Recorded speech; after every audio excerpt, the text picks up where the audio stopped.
Bonjour les amis, avec vous Olga Alexandrova et aujourd'hui je vais répondre à une question que tout le monde se pose. Qui suis-je? Non pas moi, mais la question générale, qui je suis? Et ce n'est pas tout à fait la bonne question à se poser. Soit cette question est posée à l'extérieur, soit elle est posée à l'intérieur. Et dans les deux cas, cette question est incorrecte dans cette formulation. Vous ne trouverez pas la réponse à la question qui suis-je, ni dehors, ni dedans. Pourquoi? Prenons d'abord cette question quand elle est posée au monde extérieur. Cela suppose que vous vous adressez à quelqu'un, à vos parents, à un ami, à votre maître spirituel ou à un livre. Et dans le cas où vous vous adressez à quelqu'un à l'extérieur, cette personne n'est pas vous. Elle ne vous capte pas et elle ne vous ressent pas aussi bien que vous pouvez vous ressentir. Cet autre n'est pas vous et sa réponse à la question sur la question qui vous êtes sera limitée par ses filtres des perceptions personnelles. Prenons maintenant cette question lorsqu'elle est posée à l'intérieur. Quand une question est posée, elle est toujours posée à quelqu'un. Elle s'adresse à quelqu'un. Alors à qui peut être posée cette question? Dedans, à votre mental, votre cerveau, votre esprit intellectuel. Et le problème, c'est que le cerveau, c'est une base de données concernant votre expérience depuis votre naissance. Il a emmagasiné votre expérience personnelle, votre naissance, l'âge auquel vous êtes allé à l'école, l'âge quand vous avez vécu un chagrin d'amour, quand vous avez fini vos études, vous vous êtes marié, etc., etc. Et le cerveau dispose de l'enregistrement de tout ce que vous avez fait depuis votre naissance, de ce que les autres ont dit à propos de vous, mais le cerveau n'a pas l'image ou la représentation de qui vous êtes. Donc si vous posez la question « Qui suis-je » au mental, vous trouverez dedans uniquement des expériences vécues, peut-être l'image donnée par les autres et leur évaluation à propos de vous, si vous êtes gentil ou méchant, si vous êtes digne ou pas, mais rien à part ça. Vous ne trouverez pas la réponse à la question « Qui vous êtes ?» Et alors comment faire avec cette question? C'est quoi la bonne question à poser et à qui la poser, puisqu'il n'y a personne dehors et personne dedans qui pourrait y répondre.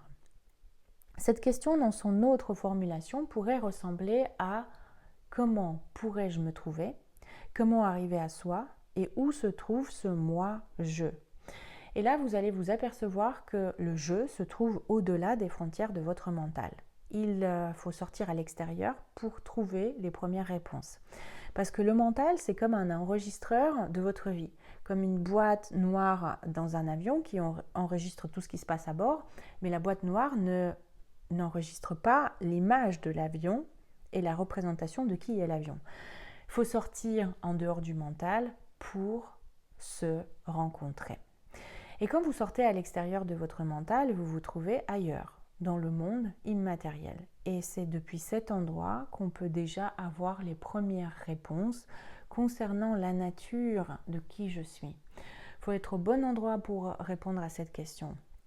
Et je me répète, cet endroit se trouve en dehors de votre cerveau. Sortir à l'extérieur du mental est difficile pour le mental. Cette machine est programmée pour penser et analyser autour de la réalité physique et matérielle. Mais la vraie nature de qui vous êtes ne peut que se trouver en dehors de cette boîte enregistreuse. Et pour prendre conscience de soi, il faut sortir à l'extérieur du mental. Il y a bien sûr des pratiques qui le permettent. Pour certains, ce sera l'ayahuasca, pour d'autres, l'hypnose profonde, la méditation, etc.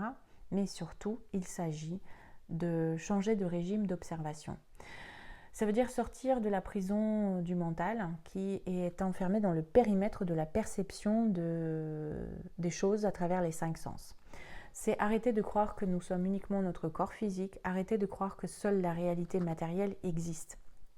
Pour ça, il faut bouger le point d'observation. La réalité et la véritable nature de l'univers ne peut pas être matérielle.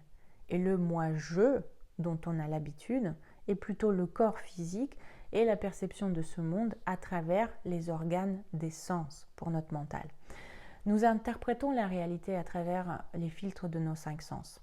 Nous pensons que nos organes des sens nous donnent une cartographie la plus précise du monde. Et nous avons une idée que l'expérience sensorielle, c'est la seule possible. C'est le seul critère qui détermine la réalité. C'est-à-dire, si je peux le toucher, ça veut dire que ça existe. Et dans le cas contraire, ça n'existe pas, c'est le produit de mon imagination. Mais même un enfant aujourd'hui sait que c'est pas vrai. Ses organes d'essence lui disent que la Terre est plate, mais c'est pas vrai. Ses organes d'essence lui disent que la Terre ne bouge pas, pourtant elle tourne dans l'espace. Ses organes d'essence lui disent que les étoiles ne sont pas présentes dans le ciel pendant la journée, pourtant elles y sont.